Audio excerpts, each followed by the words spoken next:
Hello, I'm Faith Rogers, host of today's program, COVID-19 Keeping Up with a Moving Target. This is the April 7th episode of DKB Med Radio's Coronavirus Educational Series. Thank you for joining us. This activity is jointly provided by the Postgraduate Institute for Medicine, DKB Med, and the Institute for Johns Hopkins Nursing. Today's program is accredited for ANCC and AAPA credit, as well as AMA PRA Category 1 credits. Please visit our website for complete CE information. If you're tuning into our webcast, please click the red Claim Credit button in the webinar console to attest for credit. Otherwise, please visit covid19.dkbmed.com. Today's learning objective is to discuss current knowledge of COVID-19 vaccines and their activity against currently circulating variants. This educational activity is supported by independent medical educational grants from Gilead Sciences Incorporated, Regeneron Pharmaceuticals Incorporated, and Eli Lilly and Company, as well as in-kind support by DKB Med LLC.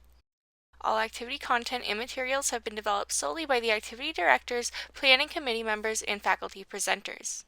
With us today, we have Dr. Paul Auwaerter, Clinical Director of the Division of Infectious Diseases at Johns Hopkins School of Medicine. Dr. Auwaerter, thank you so much for your time today.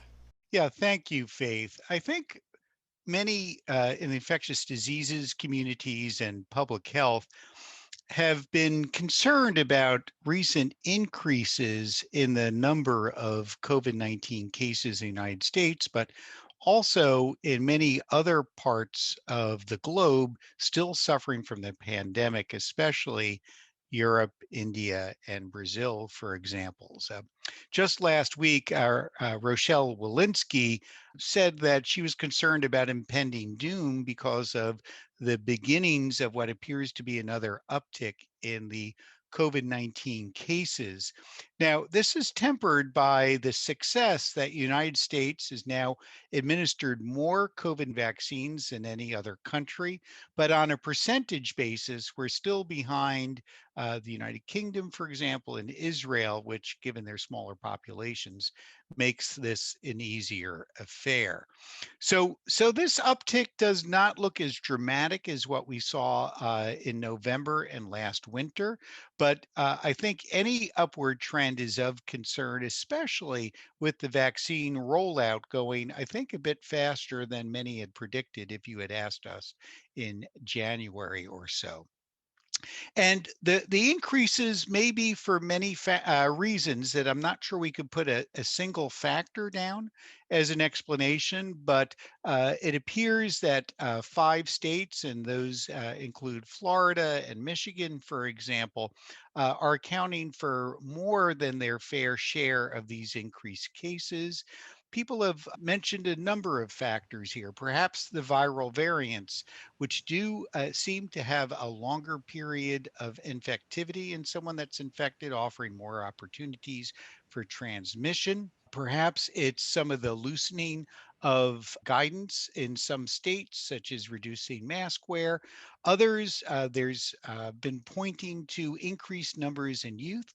And although schools do not seem to be a major factor if they're following social mitigation strategies and wearing masks, school sports and riding buses have been proposed as potentially factors that are fostering increased cases in the young who don't get as ill generally, but certainly can be factors in the increased rates that we are seeing. So I mentioned the variants, and there are a number of variants here by the numbers, which many of you might be familiar with. The one that's most prominent in our country, the 117 strain that was originally described in the United Kingdom, that's probably most prominent. This is data from a couple months ago, and the United States is really increasing its sequencing effort, and I'll show you in a slide. But importantly, it just shows this variability in states. So clearly, there are pockets where there's higher rates of these variants than others. And this is important, for example, on a number of strategies. First, the monoclonal antibodies, which are targeted for our high risk patients who may acquire COVID-19, bamlanivimab, which was the original monoclonal antibody, a single monoclonal, has unfortunately substantial reduction in activity with these variants, except for the one that was first described in the United Kingdom. And anything over 1,000 means they are not likely to work. And so HHS has elected not to distribute any more of the bamlanivimab. I think most distributed supplies are nearing use anyway, which means that instead there are the two combination monoclonals that are now being used predominantly.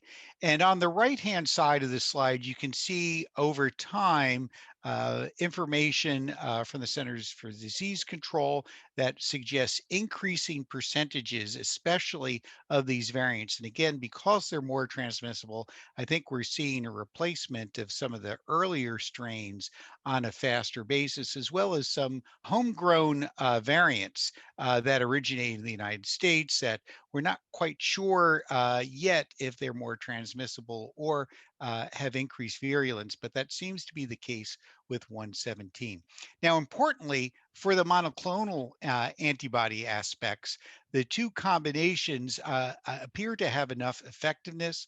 The casirivimab and imdivimab, the product from Regeneron, seems to retain activity without change compared to some of the predominant circulating virus that we saw last year, whereas the new Eli Lilly combination that uses the bamlanivimab but with a second monoclonal called etesivimab has some reduction that's rather modest, except for the P1 variant, which is reduced but is still thought in this pseudo neutralization assay to likely still have some effect.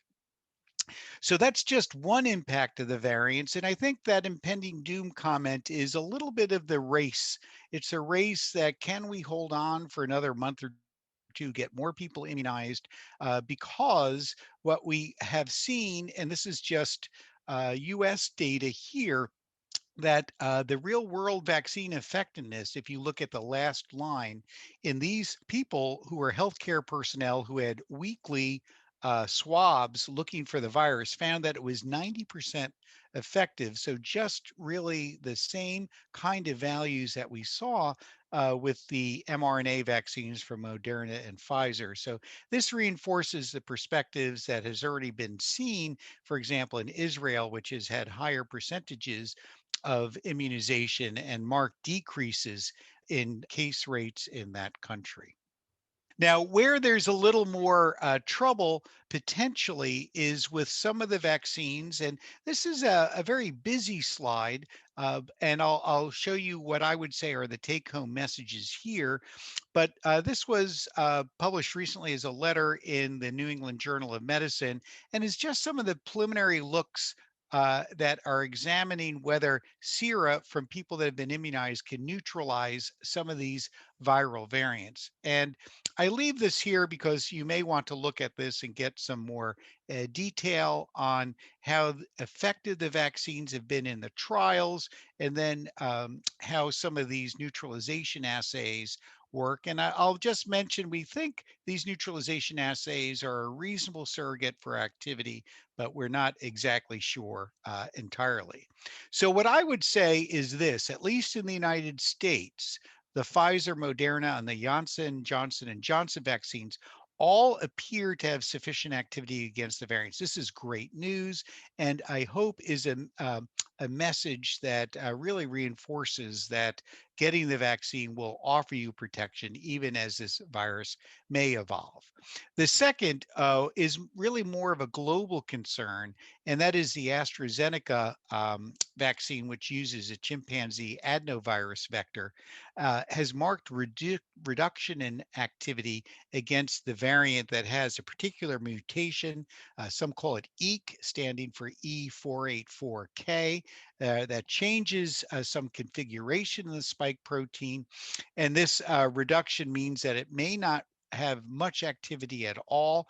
And of course, if this variant becomes widespread, this would bode ill for the AstraZeneca vaccine, which is already facing some difficulties in terms of clots and thrombocytopenia and whether countries are electing to use the vaccine or not.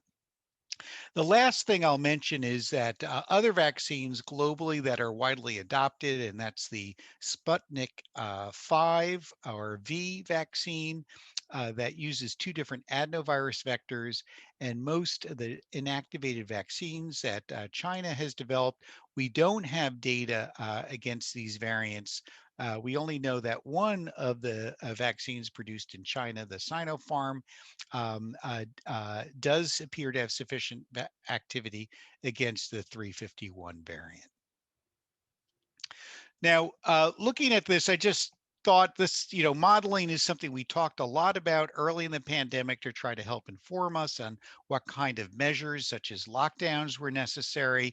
And of course, this is somewhat of a grain of salt, but I think it just shows a bit of the impact that the current immunization in both the United Kingdom and the United States generally is thought to reach that 70 to 90% requirements for herd immunity if you look at sufficient immune responses by either immunization or natural infection by the third to fourth quarter.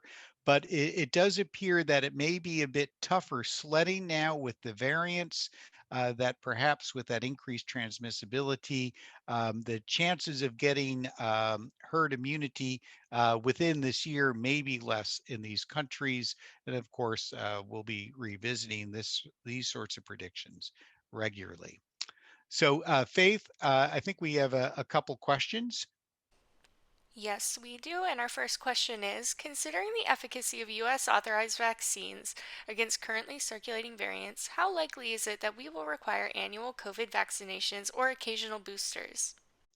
Yeah, so Faith, this is an excellent question. And I think, of course, we don't know yet, but I would say there's at least several thoughts here worth expressing. The first, and I think this is a very prudent step, is the companies that are manufacturing the mRNA vaccines have already adopted the variant of concern and put it into their vaccine, or doing some preliminary studies in humans to look at immune effect and protection issues, for example. So it could be that if we really have erosion of protection by the vaccine, that it looks like we can sort of pivot very easily and then get new vaccines manufactured. The other thought is, well, we really just need a third booster of the existing vaccines. It'll be easier, it'll no doubt be cheaper, and we just manufacture more of these and perhaps give a booster at 12 or 18 months to offer sufficient protection. And I think these are questions that we'll be looking at very carefully. Some preliminary data shows clearly the Moderna vaccine has maintained protection for 6 months. And if you look at what we call decay kinetics of antibodies, it probably will be much longer lived than that, in the 12 to 18 month range at a minimum. And of course, will vary amongst individuals in this regards. And whether the very elderly or people who have immune suppression, of course, will be more vulnerable, but that's where we still look for potentially antibody-based therapies for protection if they are exposed or develop illness. Fantastic. And lastly, this learner asks, now that the vaccine supply has increased, is the CDC still suggesting that people who have recovered from COVID wait 90 days for vaccination? What about people who have received monoclonal antibodies? Yeah, Faith, these are good questions. Of course, we don't have large amounts of clinical data to really drive an answer. But from a biologic plausibility standpoint, there are two thoughts that I think are important to consider. First, uh, people generally who have had COVID have mounted immune responses, and people who have been reinfected, although not common, generally is not happening in that first 90-day period. The other thought, which I think is important, is it would be nice not to still have a very vigorous immune reaction or superabundant antibodies circulating about that might somehow be less blunt a stimulated immune response from the vaccine. Uh, I think there's probably no harm. We know in clinical trials, people got the vaccine on schedule once they recovered from COVID-19. So that's much closer than 90 days. But I think you can easily afford to wait 6 to 12 weeks after you've had COVID-19. And certainly for the monoclonal antibodies, which have much higher binding and are solely directed against the spike protein, that would be best to wait until those monoclonals are out of your system.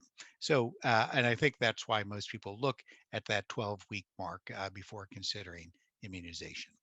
Thank you, Dr. Auwaerter, and thank you to our learners for those very insightful questions. If you're tuning into our webcast, please click the red Claim Credit button in the webinar console to attest for credit. Otherwise, please visit covid19.dkbmed.com. Any questions or issues, feel free to email us at the address listed. To submit questions, please send them to qa@dkbmed.com. That's Q as in question, A as in answer at dkbmed.com. Again, thanks for joining us and thank you for your dedication to your patients with COVID-19. Dr. Auwaerter, thanks again for your time. Yeah, thank you, Faith. And I know, as always, over the whole year, there's been a lot of tension amongst issues such as getting children to school, participating back in normal activities, also the workplace and elsewhere. I do think we're close given how much of the vaccine rollout is accelerating in so many places. And I hope adoption of the vaccine and uptake continues to move forward. But we are in a bit of a race and therefore holding on, I think, for another 8 to 12 weeks will hopefully help save lives and get us to a quicker recovery than if we don't.